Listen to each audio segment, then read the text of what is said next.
Welcome to Vani stories. ఇవాల్టి కథ మలయ సమీరం. కథలోకి వెళ్ళే ముందు నా ఛానల్ని సబ్స్క్రైబ్ చేసుకుని నన్ను సపోర్ట్ చేయండి. లంచ్ బెల్ మోగింది. పిల్లలు క్లాస్ రూమ్ నుండి బయటికి వస్తున్నారు.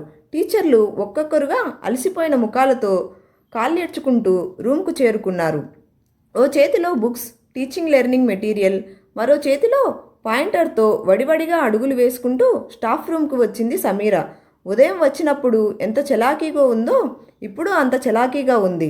లేత గులాబీ మేనిఛాయ, ఉంగరాల జుట్టు, చురుకైన కళ్ళతో ఎవరినైనా ఇట్టే ఆకట్టుకునే పర్సనాలిటీ తనది. రేషం ఎంబ్రాయిడరీ, కుందన్ వర్క్ చేసిన సిమ్మర్ జాకెట్, బ్లూ శారీతో మరింత గ్రేస్ఫుల్గా కనపడుతుంది. పెదాలపై ఎప్పుడూ చెదరని చిరునవ్వు ఆమెకి స్పెషల్ అట్రాక్షన్. అనుకోకుండా ఓ రోజు సినిమాలోని ఐవానా సింగ్ పాటకు హమ్ చేస్తూ బుక్స్, ఇతర మెటీరియల్ను తన ర్యాక్లో సర్ది చేతులు కడుక్కొని లంచ్కు స్టాఫ్తో జాయిన్ అయింది. మిగతా వారు కూడా గబగబా మొహము చేతులు కడుక్కొని వారి వారి లంచ్ బాక్సులు తెరిచి భోజనానికి ఉపక్రమించారు. తాజా వార్తలు, టీవీ షో రివ్యూలు, ఊరి విశేషాలు, రాజకీయాలు, ఫ్యాషన్, చీరలు, నగలు, ఒకరిపై ఒకరు చెలోక్తులు, ఇంకా ఉల్లాసంగా సాగుతుంది ప్రతిరోజు ఈ తంతు. ఈ 50 నిమిషాల లంచ్ బ్రేక్లో భోజనంతో పాటు మధ్యాహ్నం సెషన్కు సరిపోయేంత రీఛార్జ్ అవుతారు స్టాఫ్ మెంబర్స్. ఇవాళ కావ్య మేడం రాలేదేంటి ఆరా తీసింది రష్మి. రాత్రి వాళ్ళ ఆయన తాగి వచ్చి బాగా గొడవ చేశాడంట. ఉదయం నేను వస్తుంటే వాళ్ళ పక్కింటి కమలా పిన్ని చెప్పింది అంది లావణ్య. అలాగా పాపం, నెలలో కనీసం 10 రోజులు అదే అవస్థ తనది సానుభూతి ప్రకటించింది రష్మి. ఈ సొసైటీలో 100కి 90 మంది భర్తలు ఇలాగే ఉన్నారు. భార్యలపైన అజమాయిషీ చేస్తూ అడుగడుగున పురుషాధిక్యత ప్రదర్శిస్తారు. కాస్త అటు ఇటుగా అందరి ఇళ్లల్లో పరిస్థితి ఇదే సూక్తీకరించింది లావణ్య. అవును, మీరు చెప్పింది నిజమే. కావ్య భర్తంత కాదు కానీ మా ఆయన ఈగోయిస్టిక్ మనిషే. తాను పట్టిన కుందేలుకు 3 కాళ్ళంటాడు. నా మాట అస్సలు వినడు. నేనేం చెప్పినా ఆయనకు నచ్చదు కంప్లైంట్ చేసింది రష్మి. ఇవేవి పట్టనట్లు తన మానాన తాను సాంబార్ కలుపుకొని తింటోంది సమీర. ఇంతకీ ఏం చేశాడేంటి మీ ఆయన? నీ మాట ఏం వినలేదు అడిగింది లావణ్య. ఇతరుల మనస్పర్ధలు, గొడవలు ఎంజాయ్ చేయడం అలవాటు తనకి. అందున భార్యాభర్తల గొడవలంటే మహా ఇష్టం. గుచ్చి అడిగి మరీ తెలుసుకొని ఎంజాయ్ చేస్తుంది. ఈ సంక్రాంతి సెలవులకి రాజమండ్రిలో మా అక్కయ్య వాళ్ళింటికి వెళ్ళి 4 రోజులు సరదాగా గడుపుదామని అనుకున్నా. ఈ మాట గత 3 నెలల నుంచి చెప్తూనే ఉన్నా. అయినా నిన్న ట్రైన్ టికెట్స్ బుక్ చేసుకొచ్చాడు వరంగల్కి. నాతో మాట మాత్రమైనా చెప్పలేదు. వాళ్ళ అన్నయ్య వాళ్ళ ఇంటికి వెళ్ళాలనేది ఆయన ఆలోచన. వాపోయింది రష్మి. ఎప్పుడూ రాజమండ్రికే కదా వెళ్తారు, ఈసారి వరంగల్కి వెళ్ళండి. వెళ్ళడానికేం కానీ వెళ్ళినప్పటి నుంచి అందరికీ సేవలు, ఉపచారాలు చేసి సెలవుల సరదా కాస్త శిక్ష అవుతుంది. ఆ అలసట తీరడానికి మరో 2 రోజులు అదనపు సెలవులు పెట్టుకోవాలి. అసలు సంగతి చెప్పింది రష్మి. పోనీ వరంగల్కైతే నేను రానని ఖచ్చితంగా చెప్పలేకపోయావా? ఆయన ముందు నాకు అంత ధైర్యం ఎక్కడిది? ఎలాగోలా ధైర్యం చేసి చెప్పాననుకో అగ్గి మీద గుగ్గిలమవుతాడు. తిట్టిన తిట్టు తిట్టకుండా తిట్ల దండకం చదువుతాడు. ఆయన ముందు ఎంత వాదించినా చివరికి నీ ఇష్టం మహానుభావ, నన్ను వదిలిపెట్టు అనేలా చేస్తాడు. ఈ మానసిక నరకం కన్నా ఆ శారీరక శ్రమే మేలు. ఏం చేస్తాం, కర్మ నిట్టూర్చింది రష్మి. అదృష్టవంతురాలివే, మీ ఆయన కనీసం చర్చిస్తాడు. అదే మా ఆయన అయితే అసలు ఏ విషయం పట్టదు. మనం ఏం చెప్పినా అసలు ఆయన వింటున్నాడా లేదా కూడా తెలియదు. ఇంట్లో గోడలకు ఆయనకు పెద్ద తేడా ఉండదు. నెత్తి కొట్టుకుంటూ గోడు వెళ్ళబోసుకుంది మరో టీచర్ వసంత. అందరూ మాట్లాడుతుంటే మార్చి చూస్తూ సైలెంట్గా భోంచేస్తుంది సమీర. ఏంటి సమీర, నువ్వేం మాట్లాడటం లేదు కదిలించింది లావణ్య. దేని గురించి అమాయకంగా ప్రశ్నించింది. చూస్తుంటే నువ్వు ఈ లోకంలో ఉన్నట్టు లేవు. ఇక్కడ ఇంత డీప్గా డిస్కషన్ చేస్తుంటే దేని గురించి అని అడుగుతావేం? ఓ అదా, వింటున్నా. పాపం కావ్య. నేను కూడా చాలాసార్లు విన్నాను వాళ్ళ ఆయన వేధింపుల గురించి. పెళ్ళైన మొదట్లో బాగానే ఉన్నాడంట. తర్వాత ఏం జరిగిందో. ఇంతకు ముందు 2 సార్లు రిమాండ్కు కూడా వెళ్ళాడట. కావ్య కంప్లైంట్ చేస్తే మళ్ళీ తనే జాలిపడి విడిపించిందిగా గుర్తుంది. పెరుగుతో భోజనం ముగిస్తూ లేచింది సమీర. మరి నీ సంగతేంటి? నువ్వేం షేర్ చేసుకోవడం లేదు మీ ఆయన గురించి? నాకు అలాంటి బాధలేం లేవు. మా ఆయన చాలా మంచివాడు, నన్ను బాగా చూసుకుంటాడు. నేనేదడిగినా కాదనడు, నా కోసం ఏదైనా చేస్తాడు చెప్పింది సమీర. మంచినీళ్లు తాగుతూ. సమీర క్యాజువల్గానే చెప్పింది. కానీ అక్కడున్న వాళ్లకు అదలా ధ్వనించలేదు. అదేదో సినిమా డైలాగులాగా, టెక్కులాగా అనిపించింది. భోజనాలు ముగిశాయి. మిగతా వారు ఫ్యాన్ కింద చేరి సేద తీరుతున్నారు. సమీర మాత్రం మళ్ళీ తన ర్యాక్లో నుంచి తనకు కావాల్సిన సామాగ్రి తీసుకొని లైబ్రరీకి బయలుదేరింది. లంచ్ తర్వాత లైబ్రరీకి వెళ్ళి కాసేపు బుక్స్ రెఫర్ చేయడం తన దినచర్య. స్టాఫ్ రూమ్లో అందరికీ సమీర స్టేట్మెంట్ మింగుడు పడడం లేదు. ముఖ్యంగా లావణ్యకు. కథలు సినిమాల్లోనే తప్ప ఇలాంటి డైలాగులు ఎక్కడా వినలేదు వాళ్ళు. అవునా, నిజమా? నిజంగానే వాళ్ళ భర్త అంత బాగా చూసుకుంటాడా, లేక తను కోతలు కోస్తుందా? మనసులో ఏదో అనుమానం వాళ్లకు. సమీర మాటలు మీరు నమ్ముతున్నారా అడిగింది లావణ్య. ఊహు, నమ్మను చెప్పింది వసంత. నేనైతే అస్సలు నమ్మను అంది రష్మి. ఏదో బడాయికి అలా చెప్పి ఉంటుంది. మనం ఎంతమందిని చూడలేదు. ఏదో ఒకరోజు ఈవిడ గారి బండారం బయటపడుతుందిలే, వెయిట్ అండ్ సీ విశ్వాసంగా బదులిచ్చింది లావణ్య. ఆ రోజు ఆదివారం కావడంతో కాస్త తీరుబడిగా ఉంది సమీర. వారమంతా రోజు ఉదయాలు ఉరుకులు పరుగులుగా ఉంటుంది. ఇంటి పని పూర్తి చేసుకొని పాపను రెడీ చేసి భర్తకు లంచ్ బాక్స్ సర్ది మామయ్యకు భోజనం హాట్ ప్యాక్లో ఉంచి తను రెడీ అయ్యి 8 కల్లా డ్యూటీకి వెళ్ళాలి. ఊపిరి సలపని పని. సెలవు రోజుల్లో మాత్రం కాస్త నిదానంగా పనులు చేసుకోవచ్చు. అందరి టిఫిన్లు ముగిశాయి. పాప పక్కింటికి వెళ్ళింది ఆడుకోవడానికి. అనిల్ టీవీలో నిన్నటి సాకార్ మ్యాచ్ హైలైట్స్ చూస్తున్నాడు. ఏవండి, రాత్రి మా అమ్మ ఫోన్ చేసింది. పక్కన సోఫాలో కూర్చుంటూ చెప్పింది. ఆహా, అలాగా, ఏంటి విశేషాలు? తన ఆరోగ్యం ఎలా ఉందట? ఇప్పుడు కాస్త మెరుగ్గానే ఉందట. మెడిసిన్ కంటిన్యూ చేయమని చెప్పారట డాక్టర్లు. అలాగా, సెలవులకు పిల్లల్ని తీసుకొని రమ్మని చెప్పింది. నాకు వెళ్ళాలని అనిపిస్తుంది. చాలా రోజులైంది అమ్మని చూసి. పాపకు కూడా సరదాగా ఉంటుంది అమ్మమ్మతో. మీరో వారం రోజులు లీవ్ పెడితే వెళ్ళి రావచ్చు. ఏంటి, వారం రోజులా? నాకు ఆఫీస్లో చాలా పనుంది. మళ్ళీ ఎప్పుడైనా వెళ్దాంలే, ఇప్పుడు వీలు కాదు. అలా అంటే ఎలాగండి? దసరా పండుగ కూడా వెళ్ళలేదు. దాదాపు సంవత్సరం కావస్తుంది అమ్మని చూసి. ఎలాగైనా వెళ్ళొద్దామండి. ఆఫీస్లో ఆడిట్ జరుగుతుంది. ఇప్పుడు లీవ్ ఇవ్వరు. కాస్త తీరిక చేసుకొని వెళ్దాంలే. సాకర్ మ్యాచ్ అయిపోయింది. లేచి ముఖం కడుక్కొని డ్రెస్ వేసుకున్నాడు. డ్రెస్సింగ్ టేబుల్ వద్ద తల దూకొని ముఖానికి కాస్త పౌడర్ అద్దుకున్నాడు. సమ్ము, నేనలా బయటికి వెళ్ళొస్తాను చెప్పాడు. అలాగే, వచ్చేటప్పుడు పాపకి ఏవైనా స్నాక్స్ పట్టుకురండి అంటూ తలుపేసుకుంది. సోఫాలో కూలబడి టీవీ ఛానల్ మార్చి ఆలోచనలో పడింది సమీర. నాన్న చనిపోయిన తర్వాత అన్నీ తానే పెంచిన అమ్మ దుఃఖాన్ని దిగమింగుకొని కేవలం పిల్లల భవిష్యత్తే లక్ష్యంగా బతికింది. తామంతా ఈరోజు ఈ స్థితిలో ఉన్నారంటే దానికి కారణం అమ్మే. అక్కయ్య ఢిల్లీలో ఉంటుంది. సాఫ్ట్వేర్ కంపెనీలో పనిచేస్తుంది. బావ ఆర్మీ ఆఫీసర్. తమ్ముడు లండన్లో మంచి పొజిషన్లో ఉన్నాడు. 2 ఏళ్లకో 3 ఏళ్లకో ఒక్కసారి వచ్చి పలకరించే తీరిక కూడా లేదెవరికి. కాస్తో కూస్తో దగ్గరుండే తనే. పోనీ తన దగ్గరికి వచ్చి ఉండమంటే అమ్మకి ఆత్మాభిమానం అడ్డు వస్తుంది. మూలుగుతూ ముక్కుతూ అలా కాలం వెళ్ళబుచ్చుతుంది. క్రితం సంవత్సరం స్ట్రోక్ వచ్చింది. కాస్త కష్టకాలంలో అయినా తోడుందామంటే జాబ్, ఇల్లు, పిల్లలు, సంసారంలో తాను బిజీ అయిపోయింది. ఇలా కాదు కానీ ఈసారి ఎలాగైనా తనతో పాటు తీసుకొచ్చేయాలని గట్టిగా నిర్ణయించుకుంది. టీవీలో ఏదో సీరియల్ వస్తుంది. సమీర కళ్ళు చూస్తున్నాయి, కానీ మనసు అక్కడ లేదు. ఆలోచించి ఆలోచించి మనసు బరువెక్కింది. బయటకు వెళ్ళొచ్చిన తర్వాత భోంచేసి కాసేపు కునుకు తీశాడు అనిల్. సాయంత్రం 5 దాటింది. నిద్రలేచి ముఖం కడుక్కున్నాడు. సమీర పాప చేత రైమ్స్ వల్లవేయిస్తోంది. భర్త లేచింది గమనించి కాఫీ కలిపింది. కప్పు చేతికందిస్తూ ఏమైనా ఆలోచించారా అంది. దేని గురించి? బయటికి వెళ్ళిన తర్వాత ఈ టాపిక్ గురించి మర్చిపోయాడతను. అదేనండి, మనం ఈసారి వెళ్ళొస్తేనే బాగుంటుంది. ఓ అదా, చెప్పానుగా వీలు కాదని. అది కాదండి, మీరు నన్ను అర్థం చేసుకోవడం లేదు. అమ్మని చూసి సంవత్సరం అయింది. అసలే ఆమె ఆరోగ్యం కూడా బాలేదు. ఈసారి ఎలాగైనా నచ్చచెప్పి మనతో పాటే తీసుకొచ్చేయాలనుకుంటున్నాను. ఇప్పుడు కాకపోతే మరో 4 నెలల దాకా వీలు పడదు. ఆ కంఠంలో దృఢ నిశ్చయం ఉంది. కానీ ఏ మూడ్లో ఉన్నాడో ఏమో అతనికి అది మరోలా ధ్వనించింది.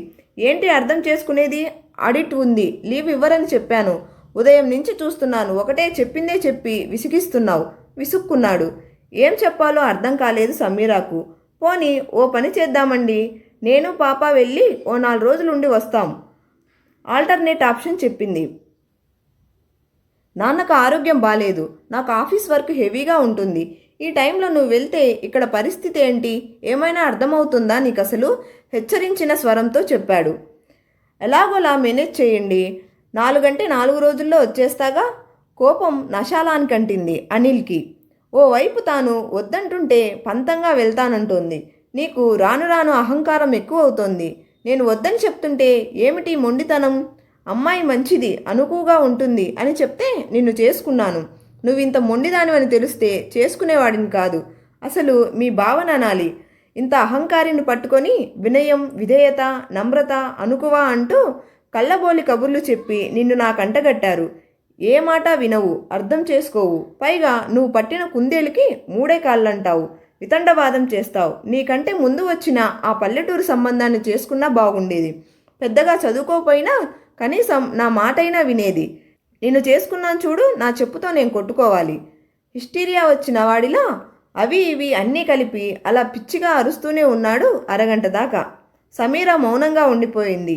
అనిల్ అలా అరుస్తున్నంతసేపు ఆ ఇంటి కిటికీ అవతలి వైపు నుంచి 2 చెవులు రిక్కించి వింటున్నాయి. ఆ చెవులు లావణ్యవి. అదే వీధిలో కాస్త దూరంగా ఉంటుంది లావణ్య వాళ్ళ ఇల్లు. ఆ రోజు ఆదివారం కావడం వల్ల కాస్త ఫ్రీగా ఉంది కాబోలు. 2 రోజుల కిందట కొన్న శారీకి బ్లౌజ్ స్టిచ్చింగ్కి ఇద్దామని బయలుదేరింది. దారిలోనే సమీర వాళ్ళ ఇల్లు. తోడుగా తీసుకెళ్దామని వచ్చి లోపల నుంచి అరుపులు వినిపిస్తుండడంతో గుమ్మం బయటే ఆగింది. ఆ గొంతు అనిల్ది. ఆ కోపానికి బలవుతున్నది సమీరే అని అర్థం చేసుకోవడానికి ఎక్కువ సమయం పట్టలేదు ఆమెకి. అంటే నిన్న స్టాఫ్ రూమ్లో ఇచ్చిన స్టేట్మెంట్లన్నీ డాంబికాలేనన్నమాట. నేను ముందే అనుకున్నాను ఇది ఉట్టి బడాయి కేసని. మా ఆయన అరిస్తే కనీసం నేను తిరిగి అరుస్తాను. సమీరాకి అలా ఎదురు తిరిగే ధైర్యం కూడా లేదు. పైగా మా ఆయన నా కోసం ఏదైనా చేస్తాడని భారీ డైలాగ్ ఒకటి. రేపు ఈ విషయం అందరికీ చెప్పి ఈవిడ బండారం బట్టబయలు చేస్తాను అనుకుంటూ మెల్లగా అక్కడి నుంచి వెళ్ళిపోయింది. ఆ రాత్రి నిద్ర పట్టలేదు ఆమెకి. తెల్లవారితే సమీరాపై తాను సాధించబోయే పైచేయి తలుపు ఆమె మనసును ఉక్కిరి బిక్కిరి చేస్తుంది. గబగబా రెడీ అయిపోయి గంట ముందుగా డ్యూటీకి బయలుదేరింది లావణ్య. నేరుగా సమీరా వాళ్ళ ఇంటికి వెళ్ళింది. అంత త్వరగా వచ్చిన లావణ్యం చూసి ఆశ్చర్యపోయి, సమీరా ఏంటి ఇవాళ ఇంత త్వరగా వచ్చావు అని అడిగింది. ఏం లేదులే, ఇంట్లో ఒక్కతినే ఉన్నా, పనంతా అయిపోయింది. ఏం చేయాలో అర్థం కాలేదు. కాసేపు నీతో మాట్లాడినట్లు ఉంటుందని వచ్చాలే. పాపకు డ్రెస్ వేస్తుంది సమీర. భర్త ఆఫీస్కి వెళ్ళినట్టున్నాడు. పై గదిలోంచి వాళ్ళ మామయ్య దగ్గు వినబడుతుంది. ఇల్లంతా ప్రశాంతంగా ఉంది. తుఫాను తర్వాత ప్రశాంతత కాబోలు. అయినా ఏంటి సమీరా ముఖంలో నిన్నటి పోట్లాట తాలూకు భావాలేం కనబడ్డం లేదు. ఆ చిరునవ్వు చెరగలేదు. ఏం చేస్తుందిలే పాపం. ఏడాదికోసారైనా కనీసం పుట్టింటికి పంపని క్రూరుడైన భర్తతో వేగలేక పిచ్చి నవ్వు ఒకటి పులుముకుందేమో అనుకుంది. టిఫిన్ చేశావా అడిగింది సమీర బ్యాగ్ సర్దుకుంటూ. చేశాను. నువ్వు చేశావా? లేదు, ఈరోజెందుకో ఆకలిగా లేదు. బాక్స్ పెట్టుకున్నాను, ఇంటర్వెల్లో తింటాలే. ఇది నిన్నటి పోట్లాట ప్రభావమే అనుకుంది లావణ్య. ఆయన ఏదో అన్నాడని అలిగి తినకపోతే ఎలా? మనం అవన్నీ పట్టించుకోకూడదు. అదంతా మామూలే. ఎవరి ఇళ్లలో లేవు? మామూలుగానే అంటున్నా నీ బండారం అంతా నాకు తెలిసిపోయిందిలే అన్న భావం ఉంది ఆ గొంతులో. సమీర ఆశ్చర్యపోయింది. నిన్న జరిగిన విషయం ఈమెకెలా తెలిసింది? అదే విషయం అడిగింది. ఆయనేదో అన్నాడని నువ్విలా ఊహిస్తున్నావు. ఊహ కాదు, నిన్న జరిగిన విషయం అంతా విన్నాలే. సాయంత్రం టైలర్ దగ్గరికి వెళ్తూ తోడు వస్తావని వచ్చాను. అప్పుడు విన్నా ఆయన అరుపులు, కేకలు, పెడబొబ్బులు. అయినా ఆయన అంతలేసి మాటలంటుంటే కనీసం నోరైనా మెదపకుండా ఉండిపోయావే. అదే నేనైతే ఉతికి ఆరేసేదాన్ని. మామయ్య నేను వెళ్ళొస్తా, తలుపేసుకోండి అని చెప్పి తన హ్యాండ్ బ్యాగ్, పాప స్కూల్ బ్యాగ్ తీసుకొని ఓ చేత్తో పాపను పట్టుకొని బయటికి వస్తూ పద వెళ్దాం అంది. మెల్లగా నడుస్తూ రోడ్డుపైకి వచ్చేశారు. లావణ్య మొహంలో ఇంకా క్వశ్చన్ మార్క్ ఫీలింగ్ చూసి చెప్పడం మొదలుపెట్టింది సమీర. లావణ్య, నీకు 2 విషయాల్లో క్లారిటీ ఇవ్వాలి నేను. ఒకటి, నిన్న స్టాఫ్ రూమ్లో నేను ఇచ్చిన స్టేట్మెంట్ గురించి. రెండవది, నిన్న ఇంట్లో నువ్వు చూసిన నా మౌనానికి కారణం. ఈ రెండిటికి పొంతన లేదని నీ భావన. స్టాఫ్ రూమ్లో నేను మా ఆయన గురించి వెళ్ళబుచ్చిన అభిప్రాయం 100% కరెక్టే. ఆయన వాట్సాప్ స్టేటస్లో ఉంటుంది సమీర మై వరల్డ్ అని. నిజమే, ఆయనకు నేనే ప్రపంచం. లెక్కిస్తే ఆయనకున్న నా అనేవాళ్ళు 3. వాళ్ళ నాన్న, నేను, పాప.